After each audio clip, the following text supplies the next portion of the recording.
viewers, welcome to my channel.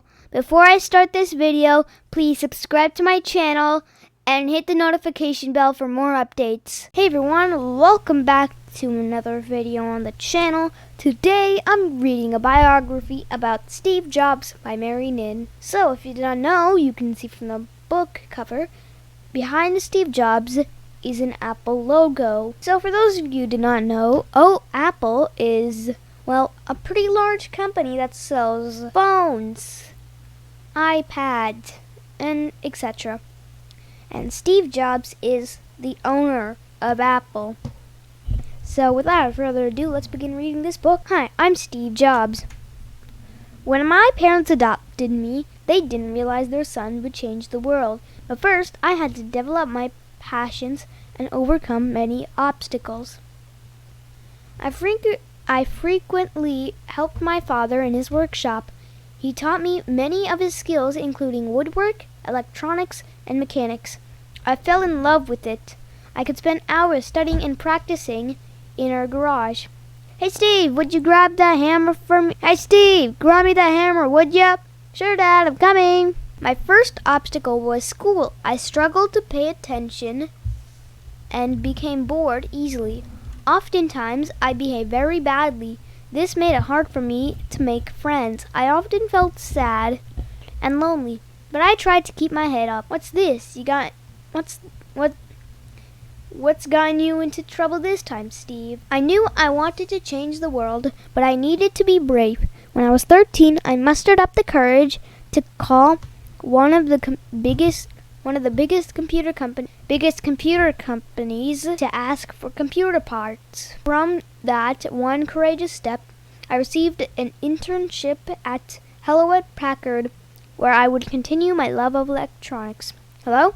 Hi, my name is Steve Jobs. I'm working on a school project, but I'm lacking some parts to finish a project. I was wondering if you might be able to help me. Well, I guess we can see what we can do. During this time, I made a great friend that would change my life forever. His name was Steve Wozniak.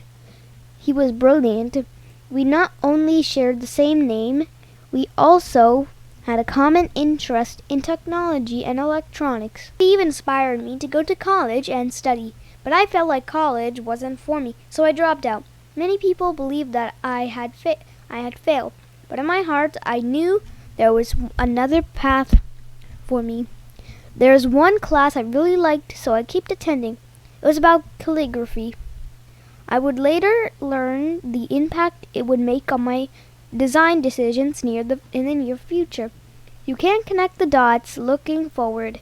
You can only connect them looking backwards. So you have to trust that the dots will somehow connect in your future. One of the recurring challenges I faced was that I didn't have much money, so I collected Coke bottles and exchanged them for money. Eventually, I got a job at Atari, a game development company. Outside of work, I spent a lot of time with my friend, Steve. He would often show me what he was working on. One day, he showed me a new project. I immediately knew that Steve had created something special. I persuaded him to go into business with me to turn his design into a computer that we could sell to people. We named our product the Apple I. What are you working on? It's my new invention. Whoa, it's brilliant, Steve. This is amazing. It's going to change the world. Do you really think so? We started a company and named it Apple Computer Company. At first, we worked in my family's home kitchen, but then we moved it into the garage. We got our first order of 50 units. Boy, were we happy. But we were faced with new obstacles. We didn't have any money to produce the order, so Steve and I sold our most precious belongings. So long, Volkswagen. Thanks for all the hard work, HP Scientific Calculator. Our next move was to create the Apple II. People were so excited to have a home computer. It turned out to be a major hit. Did you hear it? Apple II's coming out today. What's the line for?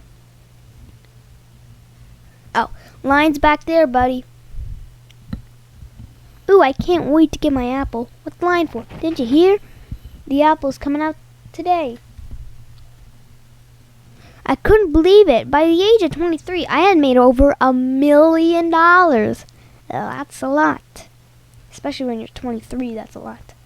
Have the courage to follow your heart and intuition. They somehow know what you truly want to become. As the company grew, some of my coworkers and I argued over the direction for Apple for a time. I was no longer working with the beloved company I created. I was very sad about that. It was my biggest challenge, yet I wouldn't let that deter me. Instead, I turned my attention to other projects. I helped to create Pixar and computer animation studio. We released the hit movies Toy Story, Bug's Life, and Finding Nemo. Most of you watching this video might have heard of them. Have you seen any of them? Obviously I have. I'm convinced that about half of what separates successful entrepreneurs from the non-successful ones is pure perseverance. When the opportunity arose, I went back to Apple. I was so happy to be back with my company. We began to create groundbreaking products for people all around the world to use. One of those inventions was a revolutionary mobile phone. Unlike any other, back then mobile phones were clunky and they had plastic, tiny keyboards. They were called smartphones, but that was the problem. They were not very smart. So we reinvented the mobile phone. We got all rid of the buttons and we just made a giant touchscreen on our phone. People could whoops, I accidentally skipped a page. On our phone, people could browse the internet, access emails, make phone calls, listen to music. We called it the iPhone. We also created the iPod, iPad, iMac, iWatch, iTunes, and AirPods. Even if you feel like a misfit or a failure, you must always remember to believe in yourself and your ability to change the world. Timeline: 1976, co-founds Apple Computer Company. 1984, presents the 280,000th Apple Macintosh personal computer. 1985, leaves Apple due to problems with other executives. In the same year, Steve is awarded the National Medal of Technology. 1986, creates Pixar. 1997, returns to Apple. 2001, presents the iPod. 2003, Apple launches iTunes. 2004, undergoes cancer surgery. 2007, Apple launches the iPhone. In the same year, Steve is recognized as the most powerful person in business. 2010, Apple launches the iPad. 2011, resigns from Apple CEO position. 2012, Steve is given the Edison Achievement Award for his innovation. Since this timeline goes into 2000s, meaning like 2010, 2001, 2007, 2012, that means he is still alive. And that's also why maybe you're probably watching this on your phone, which is probably an iPhone by Apple. Could be a Samsung, maybe even a Sony. Yep, there's a thing called a Sony phone, and I have it, but it's kind of outdated. So that's the end of this video. I hope you learned something about Steve Jobs, and I hope to see you in my next video. Goodbye! Thank you for watching. If you like this video, please subscribe to my channel, give a like, and hit the notification bell for more updates. And I will see you in my next video. Bye!